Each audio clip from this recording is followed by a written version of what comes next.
Hello and welcome to today's conversation. In this conversation with Gargi Goswami, she will talk to us about how she has been treated as a person with an accidental disability, the importance of dealing boldly and frankly with such casualties, and what we all can learn from the mishap. Having met with an unpredictable injury and then enduring the chronic pain episodes and eventually coming out of the post traumatic events that followed, makes Gargi a role model for all of us. Join me to extend a warm welcome to Gargi Goswami. Gargi, how have you been? Tell us about your story. Begin from the beginning of your journey of being the survivor that you are today. How did it all start?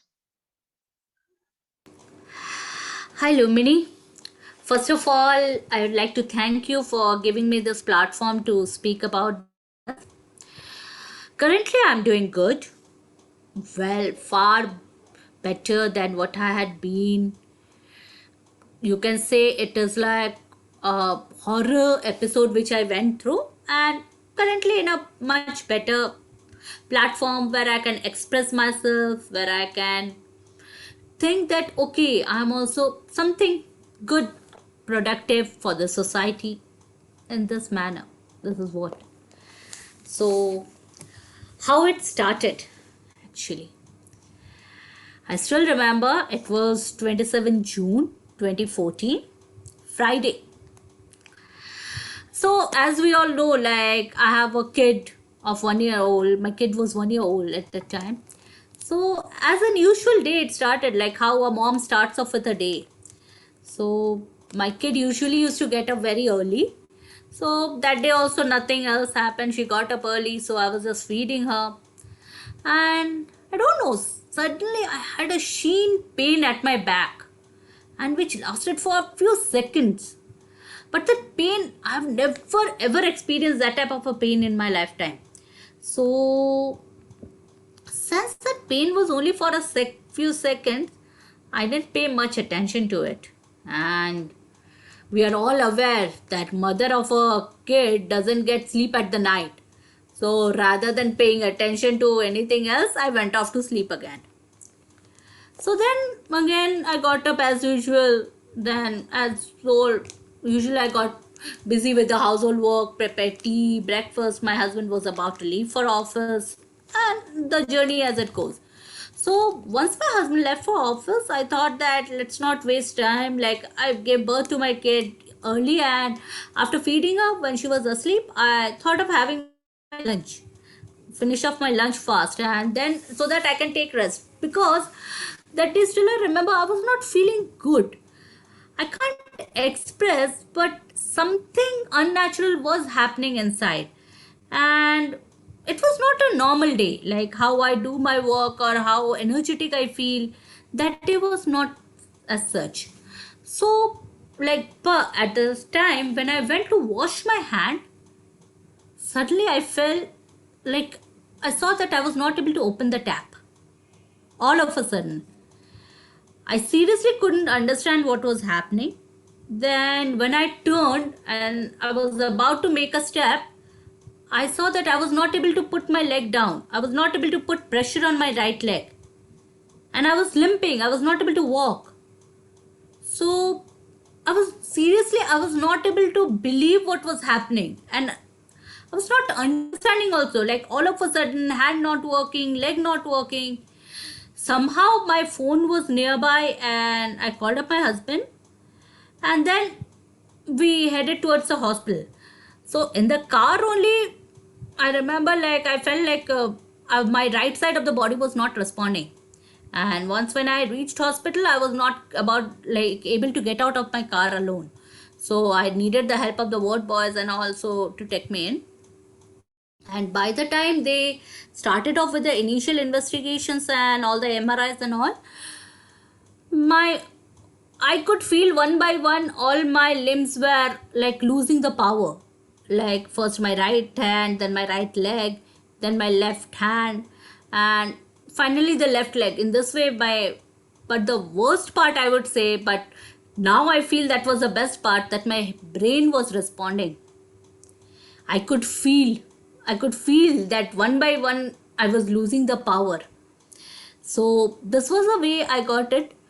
Then by the end of the day, after the MRI reports, because since it was something a rare case, because I was just 27 years of age at that time, and a person losing the power, so the doctors also became very in a way. And so I got the report. By the end of the day, I came to know that it is, but they were also very much not sure like what is exactly happening. And the spine MRI was showing some defects, but it was not clear for them, so they also couldn't tell me anything. But they told me something, that something has happened which they are also not sure. For that reason, I am losing power in all my four limbs. I, in a simple word, I was paralyzed, completely paralyzed. Then we had to shift back for the Bangalore, like it was a scheduled shifting from Mumbai to Bangalore earlier. So I shifted here and I was shifted to Bangalore Manipal. So there also all the tests were done again as usual, and here I came to know that it's a very rare thing which happened with me. I had a spinal cord stroke, because this type of an paralysis often occurs like when you have an accident or something. But I had a spinal cord stroke, and for which I have lost power in all my four limbs, and this is irreversible. Okay, so but still I had to go through. Then it all started with the rigorous physiotherapy, occupational therapy, rehab doctors, and all this set off. And suddenly, with their help, I somehow, by the end of 10 months, I somehow got back few of my powers. I was able to sit at that time, because when I got this attack, only my neck was moving. Like how I could just move my ears now, or I can just move my fingers now. At that time, I couldn't do that. Like only my neck, I could only shake my neck. If something is happening, if I'm feeling cold, I cannot do anything. I needed somebody's help to put the blanket over me, brushing for everything I needed. My limbs were there, but I couldn't do anything. I was just looking at them. Okay. And but at the towards after the end of 10 months, I was able to sit. My right hand started responding. I could eat on my own, do all my daily routine works, like how you say the basic needed things I was able to do. So on the scale of like a normal person, a person in a level of 10 became 0 in a single day. Then after 10 months of rigorous stay in hospital, maybe I reached a level of 5 or 6. So doctor told me like I can go back home, like because now I need therapy treatment at home, and obviously so I headed to my home. I was very happy, but at the same time I knew at the back of my mind that I was no more that Gargi, that usual Gargi who I used to be. Then like I came back home. I was happy trying to lead life, but man proposes and God disposes. This happened with me many a times. Suddenly I came across I had a big bed sore at my back. So for this I was again admitted in the hospital. I was under the vigilance of doctors. Every now and then I used to go for checkups and everything. But I don't know how come this wound became so severe that I had to go through multiple surgery. It is not one or two surgery. I had to go through 7 surgeries, and it included grafting, vac, because the wound was so deep that it used to collect pus. So I had to undergo all those things. And so you can think of a person from 0 became to the level of 6, and then because I had to be on bed rest for all that time, I became again 0. So all my hard work which I had put in came to us like it was a complete waste for me. I could feel. So that was the worst part of my life.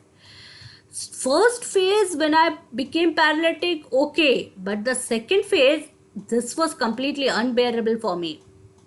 Like, why again? This was a question I used to ask myself, like, why again? So I again became 0. Luckily, you can't live it go. And this is what I have learned through my own life. You cannot let it go, and I would say you should not let it go also. So I again tried and still trying.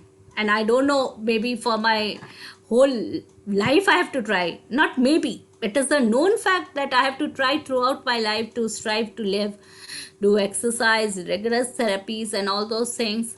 And then finally, now I would say that I'm in a level back. Not, I would not say I'm back to 6 how I was, because a healthy body coming to 0, it, you have that energy to come back again. But already you are a body who is deprived of so many things, then you undergo so many surgeries, so your body is again in a, it's not so easy to come back again. So currently I am maybe in a state of 4.5 or 5, but I would boldly say I can manage myself. I am not dependent. Yes, obviously I am dependent for many things, but at least for not my day to day's work now, right now. And so my life is going on. This is a story. But frankly speaking, I have left my past far behind. Yes, I think of it, but I have left my past far behind because I wanted to be an horror dream and forget it. So I must say it's amazingly inspiring to see where you have come today from where it had all started. What do you think were the major challenges that you faced due to these unpredictable turn of events? Chronic pain often transforms into an emotional one, Gargi. Were you in trauma? How did you get over it? obviously, my healing, if you say major challenges, I would say pain was there, no question, no second thought of it. Because as I told you, as I mentioned, that I completely lost everything, only my neck was moving. So to I had to learn how to move my fingers. My fingers I had to learn. So that pain of moving my fingers, my toes, those were unbearable. When the first time they made me sit, I still remember I cried because I was not able to bear that pain. I cried in front of the doctors because obviously, but my process of healing, the major challenge which I faced was emotional more, because you can very well understand my kid was just a 1 year old kid. I had many dreams that I will bring her up in this way. I had to give her this type of an education, this thing, that thing, all those things. But all of a sudden, and as I told you, like I was all okay. In the morning, I did everything, and by the evening, you come to know you have lost. So it was just like I was having a dream. The like there had been days where I used to just stare at my body, but it is not that, frankly speaking, if my limb would have been amputated, or I wouldn't, I'm thinking that okay, that limb is not there, I have to. But here the thing was, my limb are there, but you have to accept it that they are non-functional. Problem was that you have something but you can't use it. That is much more problematic, because things are not there at home. You can't cook is something different. For example, you don't have, you can't, but the things are there but you are not able to use them. That is far more pathetic. And worst part which happened with me was, like, I was, because of this two events. First, when I had this attack and I was admitted for 10 months, and then when I had the surgery, I was there in hospital for more than a year. So to be very frank, if I take the complete course of the treatment, it was 2 years I have been hospitalized. So which affected me the most was, it, obviously you can very well understand that in this world, staying in a multi-speciality hospital for 2 years is a big financial throwback.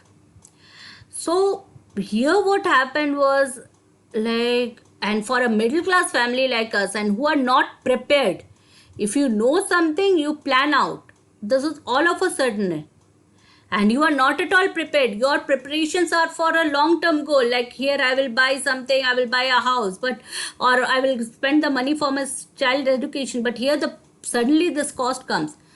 So this was not acceptable, and all the burden fell on my husband's shoulder.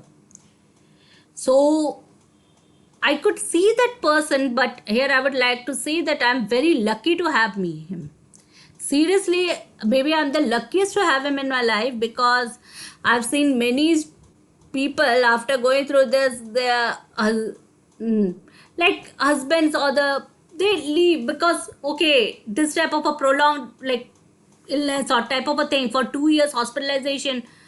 I don't think anybody takes care, and when the expenditure is not 1 or 2 lakhs, it is around 50 to 60. Like only the hospital expenditure is 50-60 lakhs. More than that, nearly 70, and it's still going on with all the things nearly that. So here I would say he sacrificed on many things, and and that created, like, emotionally, that used to hurt me a lot. Moreover, and but I would say still he is with me, and he is like every now and then. Obviously he also gets irritated sometimes, he also, but obviously he is still there with me and is supporting me throughout. Now the thing is, I had a kid, so who will take care? That was a major question that came up in my mind. But at that time, like how my sister, I can never forget, when I was in hospital, she just came and she just hold her in her lap. And I still remember when I was in ICU and my daughter, we made up like special permission, she came, she was holding her in her lap, and my daughter didn't even recognize me. At some time I was feeling like, okay, how come she is not recognizing me? But now I feel, okay, it was better for her, because for 2 years I was not there, and because she got that touch, maybe that motherly touch from my sister, so she didn't face problem. Because 1 year kid losing her mother, like I would say she lost her mother. Maybe I was physically, like, obviously the world knew I was there, but for her I was not there, right? I was not able to feed her. And at that time my sister was a student, she was doing her second years in a master. So all of us have gone through this stage, like a college life where it is full of fun, like you try to you have. And my sister, she loves taking part in functions, co-curricular activities, you love to spend times with your friend, and there you come up with a responsibility. So she had to sacrifice, she also had to sacrifice on many things. Studying with a kid, can you, I can't imagine studying, giving exams with a kid.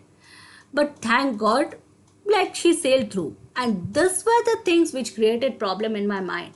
I used to think overnight that why these two people have to suffer.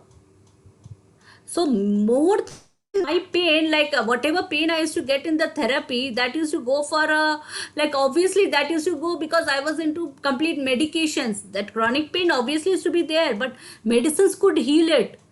If I'm too much into pain, I would say, doctors heal me, like give me more dosage or something. But this emotional pain I couldn't go through, like I couldn't digest. Mainly every now and then I used to think, why these two people have to suffer for me?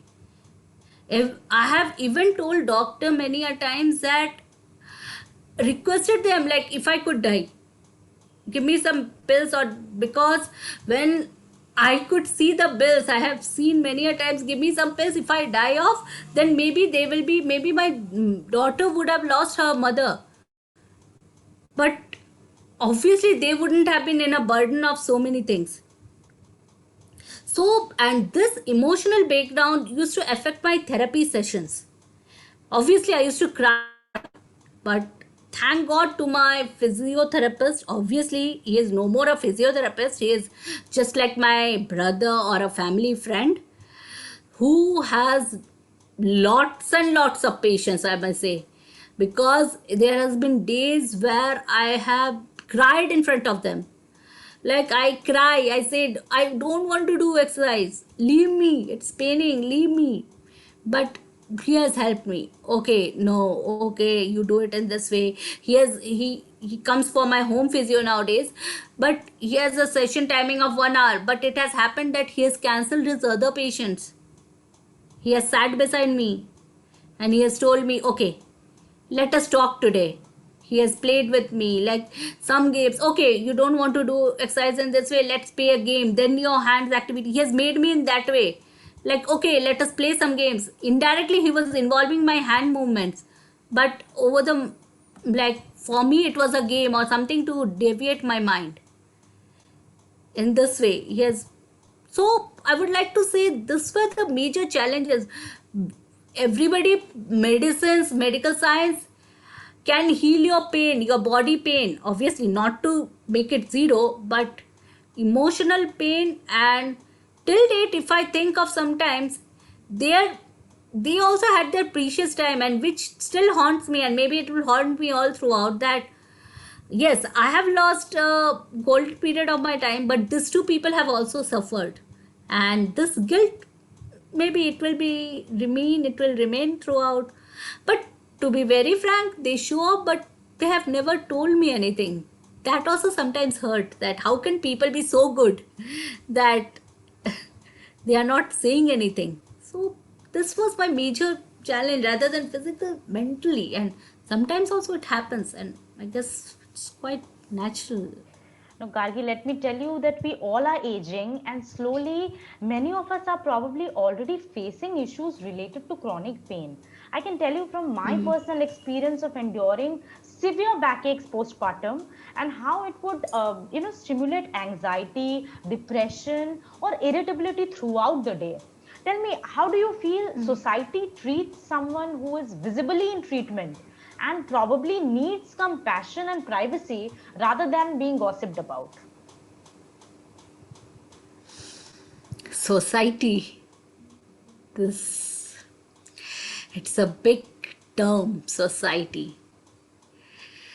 I would say, like, how life changes in, if this wouldn't have happened with me, I could have never imagined. And how a person who is appreciated becomes a person who can be joked about or can be looked upon. I have faced it in my life. Seriously. A person who was of importance for someone can become a liability. I have faced it. Some, like, I would like to say, friends, my extended family members, my relatives, I would say they were mere spectators. At the beginning, when I just had this attack, I used to get a call from them now and then. Then this, since my illness is a prolonged one and the stay of hospital was 2 years, I would say, like, for the first 2 weeks I used to get, like, not me, my family members used to get call every now and then. Obviously it's an in case, obviously suddenly I quite agree to it. Then this call volume got reduced. Okay. But when I became, like, I was in that position that I could call someone and I could talk to someone, then was the point, like, okay, they were talking, but after time when I used to message them, in a reply I used to get a one liner, maybe. Yes, I don't say that people or friends, they can be beside you like your family members, but at least, to be very frank, I needed someone to be talking to help me mentally, or to boost me up. Maybe I needed this help from them. Lumini, what hurted me the most was, like, why people, they never used to talk to me. Like, this I could feel because they all knew that I'm still in hospital, and it had been more than 5-6 months, and I was in a known renowned multi-speciality hospital at Manipal Hospitals, Bangalore, which is far costly. And uh, so they all thought that we would seek for monetary help. Like, indirectly, over the call they had even asked me, like, I'm in a bed, and they had even asked me, Okay, so how is the cost and all happening? How much is the expenditure? Like, can you just think of, like, I'm still a patient who is now maybe able to first my right hand, the right hand, it went away the first, so right hand the first. So a person calling and somebody is asking you this type of a thing, it really hurts. Yes, but I would say not all people are like this. I have a few of my friends who, very few, I can count upon all them. So they are there who are still in contact with me, and most importantly, I feel my sister's friend, okay, who are like, who has helped during, like, who treat my daughter like not as, maybe it is, she is one of their family member, my sister's friend, they are like, say, treat her so nicely. They had helped my sister also during those tough times. So they are there who are, like, they are, I would say one, like, I would say a few, 4 5 friends, other all fell in the same category.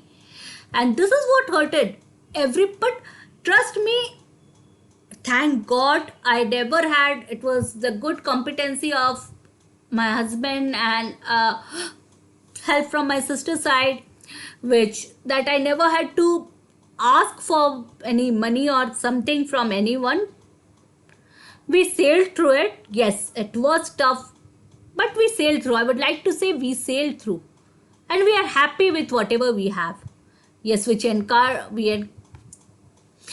encountered a huge financial crisis at a time, but we are happy. Now, I would say, like, you know something, this is the friends and the people whom I knew. Now, my neighbors, because currently, like, one after I got discharged, now I can move about in car, like, I can go to hospital in a car, but at the very beginning, it was not possible. I needed ambulance services. So, whenever ambulance used to come near my doorstep, like how the obviously the siren of an ambulance anybody can obviously, and people, like, as if it used to feel for me, like people used to steer from the balcony rather than someone coming. My obviously everybody knew in my house there is nobody, my husband and my sister is only there with a little daughter, and I am a healthy person as you can make out from my physique, so I needed support. Like, nobody came to help us. Rather than that, people used to think, like, they used to stare at me. What is it? I would seriously, I felt like, am I some kind of, like, they used to just stare and like they shouldn't say, am I some kind of some terrorist who is banned from the society? Like, nobody can come up and treat. And this didn't happen only in the after my discharge, like in the hospital also this type of a situations happen. Like, uh, what was the major problem was, like, uh, in during the hospital, my leg neck was moving, right? I used to talk, and one best thing was, like, my doctors never used to treat me as a patient. They always used to treat me like I am someone who is their friend. Obviously, they were not like my physiotherapist and all. They used to gossip with me. So a person who is seeing me, like, but they had to help me, right? While standing, they need to give us support. So these people, I have seen patient parties. They used to peep from the windows to look, like, and they used to laugh. I'm asking them, like, what do you feel? Am I a joker or something? Like, I felt like, because nobody does this for a fun. Nobody will seek help from another person to stand up until and unless he or she is suffering. Trust me, nobody wants to take help. So please, people, please, I would say, in India, we are saying today that we are progressing, we are developing, we are doing all these things. But trust me, it is not happening in this way. It is not happening in this way. people's mindset is still the same. People are still in the mindset like a person should be like, if you are having some problem, you should be in a like how I would say how olden days people used to think, like um uh, a widow, like they used to put someone in, like they should be confined to a room. Maybe now people like us, still we are confined, we should be confined in a room. We shouldn't be allowed to live our life. So this was a treatment I never expected. Yes, but on the other hand, I have seen in Manipal only few international patients used to come. People may think like I am talking about the like people from, it is nothing to boast about, but very few. I had few friends from the they were from Africa. We used to come for treatment. They were, but they used to talk to me like normally. Please, if you are developing, I would like, please enrich yourself. Try to respect whatever effort we are putting. If I'm not working properly, don't see how am I working. Rather see that okay, she is trying to work. Working with a worker is far more difficult. Man, working with a worker is far more difficult than working normally. So try to appreciate me rather than like disheartening me, or rather than like, what do you say, like they used to, like their treatment used to disappoint me. I used to lose all hope. I used to think for what I'm doing. But then I used to think that I'm not doing for the society, maybe. I started feeling it in that way. I started thinking that why? Why to think about the society? I stopped thinking. And then when I started living for myself, seriously. And now I'm today happy. Let the whole world go for a toss. Today I go to the malls, I go for a movie. And what? People are staring. What? You stare at me. It hardly matters. It has been now, this occurred in 2014 and now it is 2020. I have gone through so many phases that now it hardly matters. You look at me, okay, I'm not properly dressed, no issues. Whatever it is, I'm walking with some equipments in my legs, okay, I'm trying. This is my way of living. Gargi, through your revelations, we get a sense of loss that probably haunted you sometime, which is quite understandable and relatable. How have you overcome this sense of loss over the years? Has returning to work helped? You're trying your hand at teaching online now, you had told me some time back. Tell me about your perspective. Obviously, returning back has helped me, but it also took a lot of labor for returning back. I would like to share a story like how it all happened. After I came back from hospital after 2 years of stay, my daughter was already 3 years old. She was going to preschool. She had started going to preschool. So when I came home, the first thing I asked her, like she knew how to tell her name, she knew all the body parts.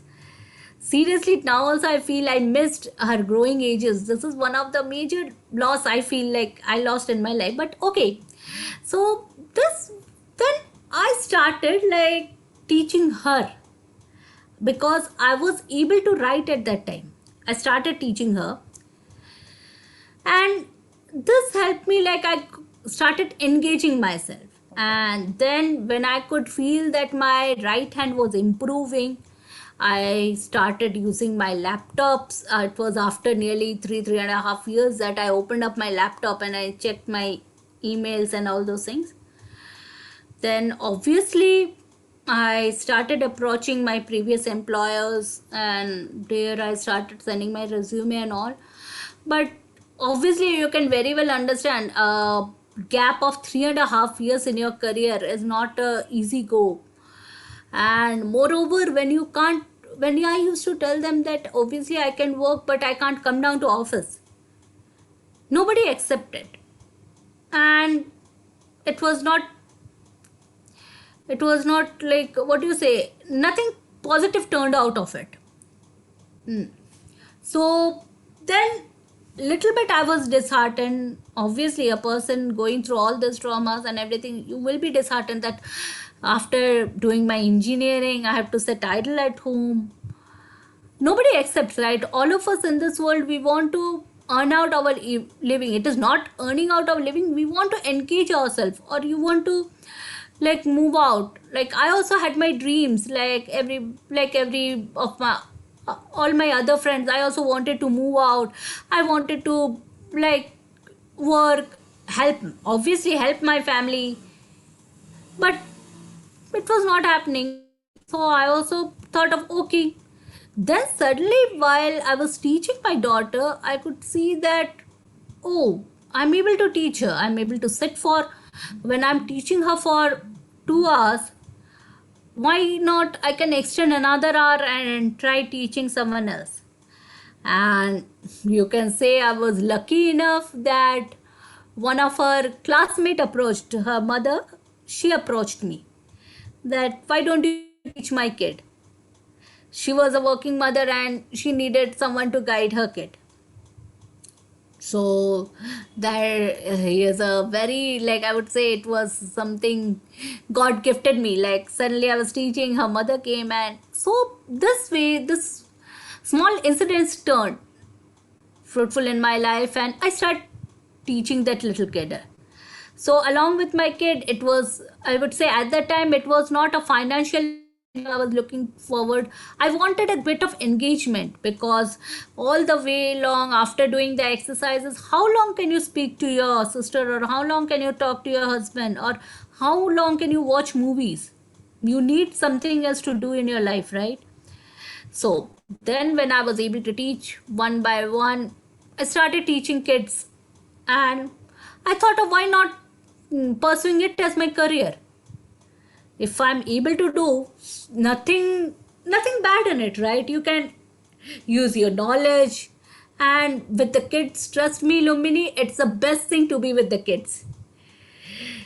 It's like Absolutely. nothing else, because you get to know so many things.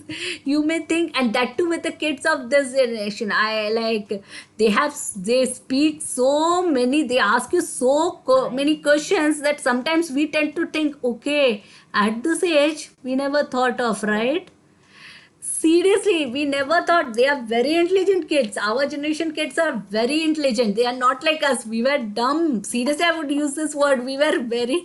Now they're, oh, they make a note of everything, and I feel good. And then when they converse with each other, oh, this, that, their conversations are far different. You feel like, I feel very Absolutely. relaxed, and Absolutely. it helps me. And now, currently, with this Corona time hitting, I started off with the online. Then I thought of, when I'm able to use the laptop, why not True. take it True. online? So now currently I would say I'm teaching kids of my, in my daughter's school. There are many kids whom I teach, and it's a good thing, and it's more than whatever I, maybe here, maybe I'm not earning as my other friends or my other colleagues. Maybe my, I'm not in that position where I would have been if I would have been, okay, obviously. But people need to learn, right? True. I know myself that I'm not normal anymore. Obvious, to be very frank, I can't be like them, because here I get the privilege that obviously every, like I take a break of half an hour, I stretch my body, then I start off teaching again. But in, if I would have been working, I would have to sit for 7 hours, 8 hours constantly, and then, but here I'm taking, obviously there are loopholes. When there is a problem in me, I cannot think that I will be able to achieve what I could have achieved. Now I have to be contented Mm-hmm. with whatever I have. So I'm very happy, and I'm very happy because I'm with kids, and this is what, like, it's Right. really Ryan, helped. why did you choose to speak about your story today? Was it because you realized there could be people with medical conditions who might just need that extra motivation to pull through in life? Yeah, I thought of telling this because, first of all, I would like to say that my story is like, it is very, my disease is very unique, because here I would like to mention, because my story is unique in the sense because I am the first patient, as mentioned by my doctors, because Okay. paralysis happened. Mm-hmm. This type of an paralysis happens, but it happens because when you meet with an accident or something like that. All right. Okay, but it doesn't happen all like in this kind of a stroke. For him, I was the first case. Okay. For him, I was the first case. And I was told that at this age of 27, when you don't have any chronic disease, like I was not diabetic, I didn't have hypertension or anything, and just 1 year back I had a kid, so I was completely under the medical supervision of all the doctors. Obviously, Right, right. like during the, you get through all the tests done, and you are a healthy being. So for them to understand this was a big thing, like how come this happened. Mm-hmm. So I would like to say this to everyone that, first of all, learn anything can happen at any point of time. True. You should be acceptable. If today I'm saying, maybe people may think, but after going through this, I've understood that your life can. For me, it happened within 4 hours, but now I feel if something happens, something can happen within an hour also. Now I'm ready to accept it, maybe. Obviously. So I want people to be ready for everything, that it is not that you are having some disease means you will be having this, oh my god, okay, now I am okay, nothing can happen. I'm not giving it a negative message. I don't want people to think that anything can happen to anybody, but it is something you should be prepared. Like your mental setback, you should be mentally so much sound that you should prepare yourself so much mentally that you should be able to cope up with it. True. Okay, you should be able to cope up. And healing, when it comes to the healing part, like you should be able to motivate your own self. You should try to motivate your own self. Like obviously my husband was there, my sister was there, but until and unless, which motivated me the most was my daughter. Okay, here the thing was, which motivated, because I had in the back of my mind that today my sister is there, Mm-hmm. but one or the other day she will be married, right? So I had to undergo this. So I want people to know, like if you at all face this type of a situation, god forbid, none of my friend, not only enemies, no, not a single person in this world should face this type of a situation. But the thing is, you should be able to motivate yourself. Mm-hmm. You should try to, like, there should be a power. You should try to generate that power from within. Okay. I would say when I could do it, like from my very like school days, I was not someone who could easily, like I was not, like I was, what I felt like I was uh, quite, like obviously not someone who was very much energetic of that type of a girl. When I could go through all this pain, I sometimes feel like, how could I bear all those things when I could do this? So I can very well say that if someone or the other in their deadliest of the dream, they have to face all the same, you should be able to face it. Face what comes in your go life. Your life is very much unpredictable. Life can't be predicted.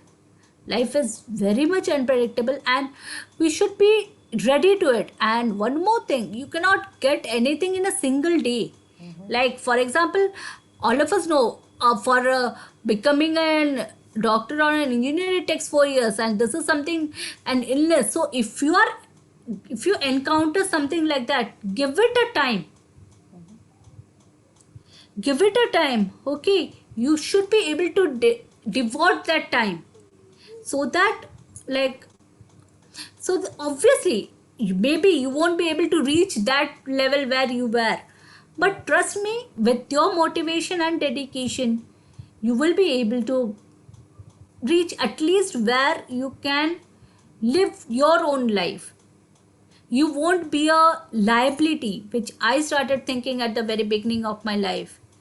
You won't be a liability anymore. You won't be dependent on for each and everything in the life. This is what I have to say, and that's what. We would like our viewers to know that the healing that Gargi is talking about is the mental and spiritual aspect of healing. As someone with a spinal cord injury, she had her fair share of healing. In no means is she saying that it's easy. She is saying, however, that if you don't face it, it becomes an unbearable weight. And if you do face it, it could end up in a relentless fight. Whether it is that you have a spinal cord injury, or that you lost a parent, or your heart got beaten up into a pulp, or that you lost sight of the future you set for yourself, you will need to face it yourself and no one else. And today, we see how Gargi has matured and is adulting boldly against all such odds that she faces. And so can you. With this, we have come to the end of our conversation.